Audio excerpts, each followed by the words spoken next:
Hello there. This will hopefully be a fairly short one. This is just like a ship's log at this point. I don't know if anyone else has been feeling it. It feels like we've been shifting from one space to the next rapidly in the last 2 weeks. I mean, it's been happening for a while, but in the last 2 weeks, in the last week, there are some days it felt like we shifted maybe 3 times in the day. I don't think we actually shifted that many times. I think it feels like it was one big continuous shift. But it felt jerky.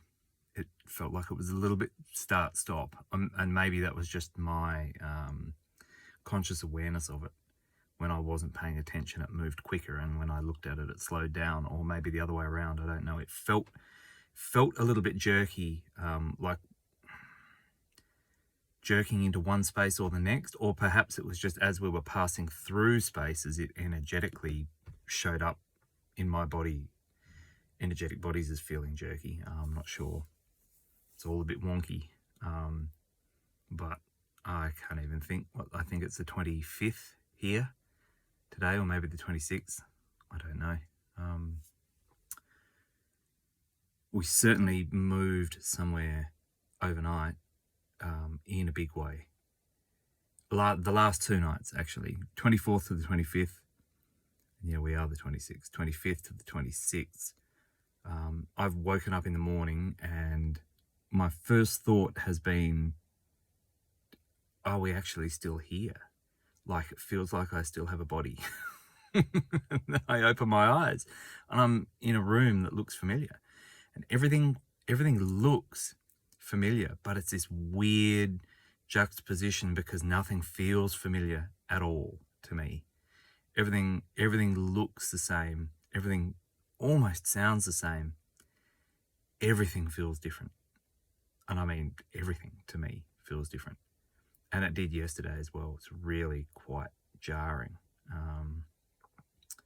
So I don't know if the visuals of what we're operating in are just running off our own memory banks, or what.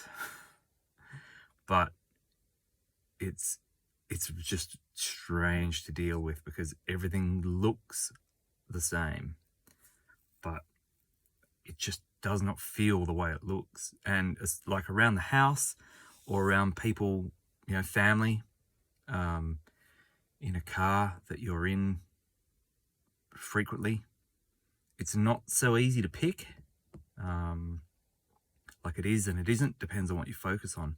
But if you actually get out and about into flux areas where there are other people and energetic movements and things, it's really, really obvious that the energy is just nothing like where we were a day ago, and just it's not even on the same scale as where we were a month ago. We're absolutely somewhere else.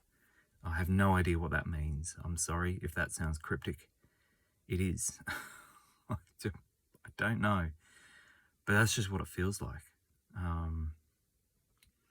And so it has been mentioned to me, there are lots of metaphors going around about how things are feeling at the moment, transit lounges and things like that. And it has been mentioned that feels like we've perhaps moved from the transit lounge to a corridor. Feels very corridor-like. I'm not a fan of corridors. Doorways are great. I really like doorways, like that, that space in between, because it's a really big space. Like, it looks quite narrow, but a lot can go on in a doorway. So it's like Doctor Who's TARDIS. It visually is not taking up any room in the scenario, but there's a lot going on in a doorway. Whereas a corridor is taking up a whole heap of room, seemingly for no reason. It's like the reverse of a doorway, and I'm not a fan of corridors. There are only really 2 reasons why you have a corridor, and that's because the rooms you're transiting between are in the same building, Doesn't feel like that's what the case is here. The only other reason for a corridor is to hide what's inside the corridor from what's outside the corridor, or to hide what's outside the corridor from what's inside. So, yeah. Are we being shielded from where we actually are as we're getting shifted from one space to another? Who knows? But if we could interact with where we actually are as we move, if we're actually, traversing between one space and another, and it feels like we're moving, it doesn't feel like we're stuck in the corridor. I mean, it does. It feels like the corridor is never ending. So in that way, it does feel like we're stuck, but we're not standing still. Like there's motion, there's movement, or there's almost motion sickness. We're moving in such a way. But,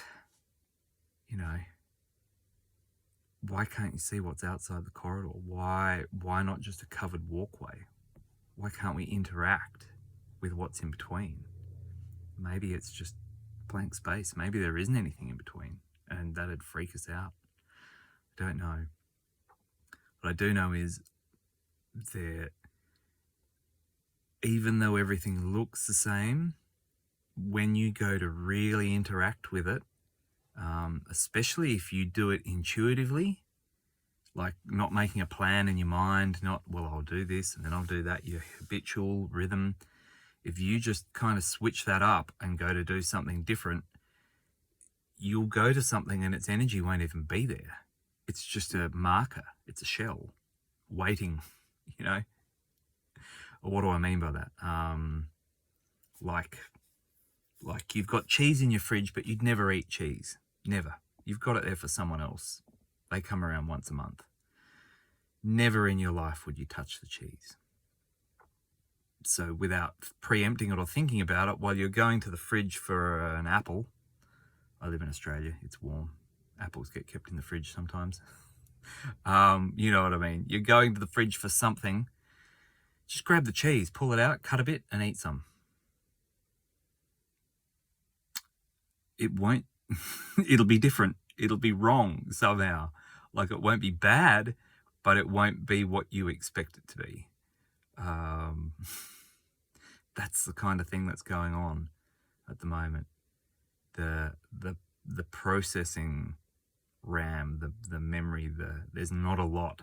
Whatever space we're in, it doesn't have a lot of processing power. There's a lot of fuzzy edges that only get filled in if you turn around and look at them. And it's crowded. Like it's quiet, but there are a lot of beings either in here with us or like watching really close. They're really close. So yeah, it's really quiet energetically, but it's really crowded from a non-human perspective. So yeah, the journey just got a bit more interesting.